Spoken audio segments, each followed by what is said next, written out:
राधे राधे, जय माता दी, नमस्ते।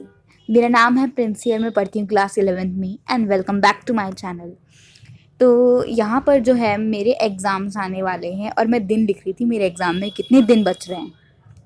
तो मैंने काउंट करा और पता चला कि मेरे एग्ज़ाम में सिर्फ 15 दिन बच रहे हैं, 27 तारीख से 10 तारीख के बीच में। 10 तारीख के बाद कभी भी स्टार्ट हो सकता है। तो आज है 26 जनवरी, तो आप लोगों को मेरी तरफ से हैप्पी रिपब्लिक डे। तो यहाँ पर मैं कुछ अपना जो मेरा स्टडी प्लान जो मैं सोच रही हूँ कैसा होना चाहिए, क्योंकि अब तक मैंने जो स्टडी है ना बहुत लीनियंटली ली है, इतना ध्यान नहीं दिया। तो अब मैंने क्या सोचा है कि just take a break and restart again, क्योंकि आज है 26 जनवरी एंड आज मैंने कुछ सोचा था पढ़ने का। एंड सुबह थोड़ा बहुत संडे था तो लेट उठे एंड ये सब बहुत सारी चीज़ें होती हैं घर में, तो उसके बाद थक जाते हैं और पढ़ने का एक संग मन नहीं करता। और पर मन में रहता है कि यार पढ़ना है, हमने नहीं पढ़ा, तो एक रिग्रेट सा भी रहता है दिल में।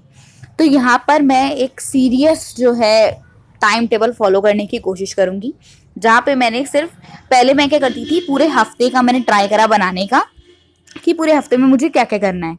लेकिन अब मैं ट्राई कर रही हूँ कि हर दिन का बनाऊँ, पूरे हफ्ते का तो छोड़ो, हमें क्या, हमें तो अगले दिन का ही नहीं पता कि अगले पल का ही नहीं पता कि हम रहेंगे नहीं रहेंगे। लेकिन फिर भी मैंने सिर्फ एक दिन का प्लान करा है कि एक दिन को अपना पूरा पोटेंशियल दूँ एंड उसके अगले दिन का बाद में सोचेंगे। तो यहाँ पर मैंने लिखा है, मेरे पास जो सब्जेक्ट्स हैं उनके नेम लिख लिए हैं एंड लिखा है कि मैं कौन से चैप्टर कल करूँगी। मैं आज हूँ 26 तारीख, मैं ये वीडियो शूट कर रही हूँ और मैंने 27 तारीख का प्लान कर लिया है। क्योंकि 26 तारीख को पता है मैं बहुत सारी चीज़ें, सुबह लेट उठे एंड फिर सारा काम लेट हुआ, खाना पीना लेट हुआ एंड उसके बाद एक रिग्रेट रह जाता है, यार हम इतना नहीं पढ़े। तो मैंने सोचा आज ब्रेक लेते हैं, आज जो है अपना अच्छे से शेड्यूल बनाते हैं कल के लिए एंड कल से अपनी कमर कस लेते हैं फॉर स्टडी। तो यहाँ पर मैं ये सोच रही थी कि पहले तो मैंने अपने सब्जेक्ट्स का नाम लिखा, फिर लिखा कि क्या क्या करना है।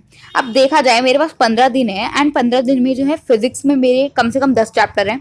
अगर मैं एक दिन में एक करूँगी तो भी मेरे हो जाएगा। एंड केमिस्ट्री में मेरे 9 चैप्टर हैं, वो भी हो जाएगा। एंड इंग्लिश में मेरे थोड़े ज़्यादा चैप्टर हैं, पर इंग्लिश लैंग्वेज है वो भी हो जाएगी। एंड मैथ्स में 14 चैप्टर हैं, वो भी हम कर लेंगे क्योंकि 15 डेज हैं। एंड फिजिकल में शायद 10 चैप्टर हैं हमारे। तो फिर मैंने सोचा कि यहाँ पर अपने आप को प्रूफ करना है, अब साल का एंड आ गया है, तो फिर मैंने सोचा कुछ ना कुछ तो भाई प्रूफ तो करना ही है। तो एक तो मेरे साथ पढ़ते वक्त ये दिक्कत होती है, मुझे समझ में नहीं आता सबसे पहले पढ़ूँ क्या। तो यहाँ पे मैंने पहले लिख के रख लिया ताकि मुझे कन्फ्यूजन ना हो कि स्कूल जाने से पहले ही तो मुझे एक बार पढ़ लेनी है वो इंग्लिश, थोड़ी हल्की फुल्की सब्जेक्ट। और स्कूल में मैं फिजिकल एजुकेशन पढ़ सकती हूँ। तो देखा जाए तो स्कूल में 1 या 2 पीरियड तो फ्री मिल ही जाते हैं, तो मैं स्कूल में फिजिकल एजुकेशन का एक चैप्टर तो ईजिली निपटा सकती हूँ। एंड उसके बाद फिर मैं सोच रही हूँ घर आते हुए 3-4 तो ऐसे ही बच जाते हैं एंड मतलब 2 बजे आ जाती हूँ, फिर 3-4 खाने पीने में ऐसे ही हो जाते हैं। तो 4 बजे शायद मैं पढ़ूँ थोड़ी सी मैथ्स एंड उसके बाद फिर जब थोड़ा सा टाइम और बचता है, मैथ्स में भी 2 घंटे या 1.5 घंटा लगता है एंड उसके बाद थोड़ा सा फिजिक्स पढ़ लो क्योंकि फिजिक्स का कल मेरा कम ही काम है थोड़ा। एंड उसके बाद रात को खाना वाना खा के एंड जो है केमिस्ट्री पढ़ लो, क्योंकि मैं जैसे 4 बजे से 6 बजे तक अगर मैं मैथ्स में फ्री हो गई तो आप लोग सोचोगे मैं 7 या 8 बजे से भी तो केमिस्ट्री पढ़ सकती हूँ। नहीं, मुझे रात को ही पढ़नी पड़ेगी 11 से, क्योंकि फिर घर में पता है और भी काम होते हैं जैसे खाना वाना बनाना एंड इसलिए जो है टाइम नहीं मिल पाता। तो मुझे टाइम मैनेज करके चलना पड़ेगा, तभी मेरी जो है अच्छे से पेपरों की तैयारी हो पाएगी। क्योंकि अगर मैं बस या तो घर को ही देखेंगे तो पढ़ाई छूट जाएगी और पढ़ाई को देखेंगे तो घर छूट जाएगा। तो I have to manage all things. So कल से मैंने सोचा है कुछ अपना पढ़ाई का शेड्यूल ट्राई करूंगी वो हो पाए।